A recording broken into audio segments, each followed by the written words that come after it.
Robert Kellogg, and this is Franklin Boulevard Media.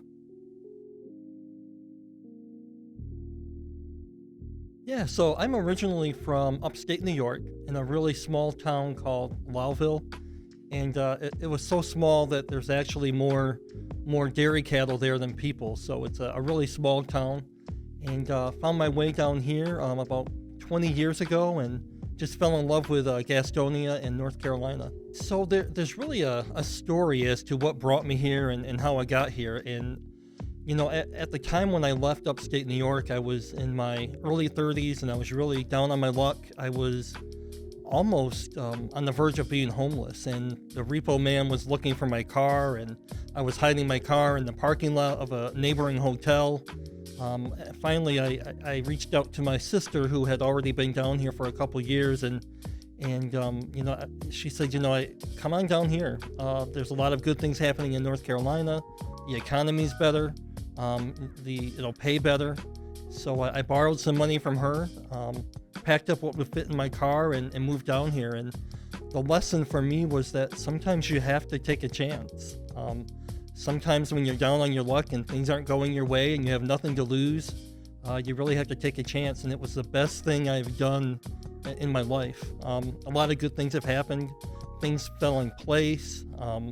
Just a really good life down here, and it never would have happened had I not taken that chance and moved.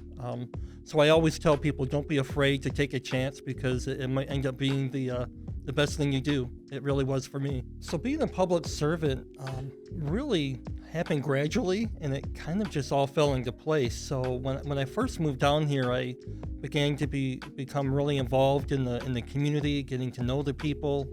And eventually I got involved in one of the local political parties, and really understood how much I enjoyed community service, politics, policy making.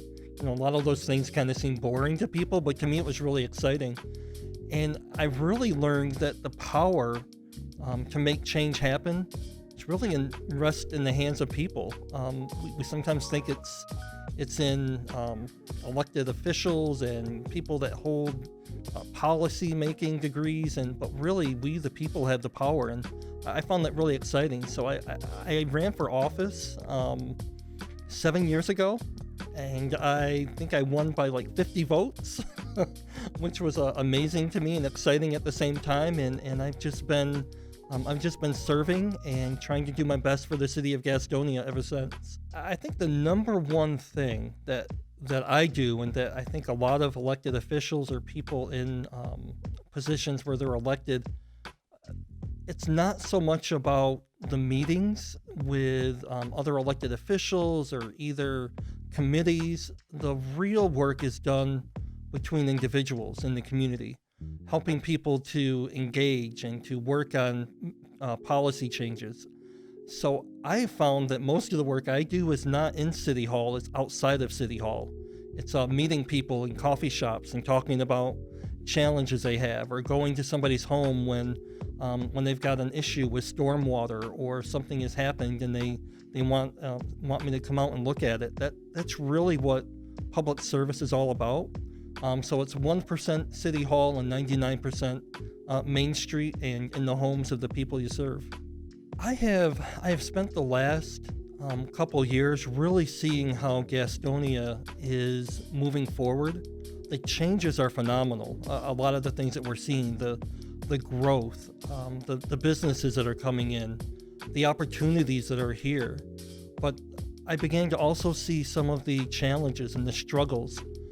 And I thought to myself that if we're not careful, if we don't understand how to meet the challenges could overtake all of the good that's happening. So I decided to step up to the plate and to put myself out there and to try to make a difference on a larger scale. And that's what I intend to do. So I want to say right off that every once in a while I hear somebody saying that it's a disadvantage to be somebody who's not from here.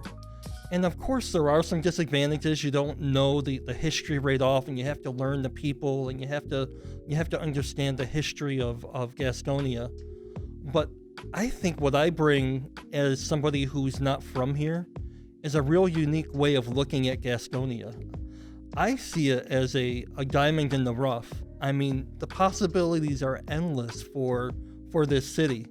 When I first moved here and I walked down Main Street and saw the old buildings and the architecture, I wonder how many people actually look up and actually see how beautiful those buildings are. And then when you learn the history of the Milltown history and the people that worked hard to make a difference and to have a better life, it really spoke to me because that's my story too. Trying to come from literally nothing and to have a better life. So Gastonia really spoke to me. I kind of felt at home with the history. I felt at home with the people. And it really is true that the people make Gastonia. And from the outside looking in, sometimes I wonder if we don't sell ourselves short, and we sometimes aren't aware of how great this city really is. I think it's the best city in North Carolina, and certainly the best city surrounding Charlotte. And it's really a blank canvas that we can paint. We are in charge. We have the power to make Gastonia anything we want it to be. So when I hear the naysayers and people who try to put down our city and don't understand what's happening here, I get a little frustrated because I see all the good. Of course, there's challenges. Of course, there's areas that we need to work on. But this city is ready to explode with opportunity, and that's exciting. It's exciting to be a part of it, and it's exciting to see it from the ground up. You know, oftentimes when I talk to people from outside of Gastonia, they'll kind of look at me when I tell them that I'm on the city council, and they immediately bring up some of the things that we would consider negatives, some of the challenges we have. So there really has to be a balance. The balance is that we have to embrace the good. We have to go after the change that we want. We have to lure new businesses and make people feel welcome. But at the same time, we have to address the challenges as well. So there really is a balance that needs to take place, and that really takes skill. It takes skill and understanding that it's okay to admit that there's challenges. It doesn't make us bad, doesn't make us wrong, doesn't make us in a place where we're going to not overcome. But to meet the challenges, we need to address them, we need to define them, and we need to work on them. And I think we can do that as a community. One of the major challenges that we face is trying to help the folks that call this place home to understand that change may be scary.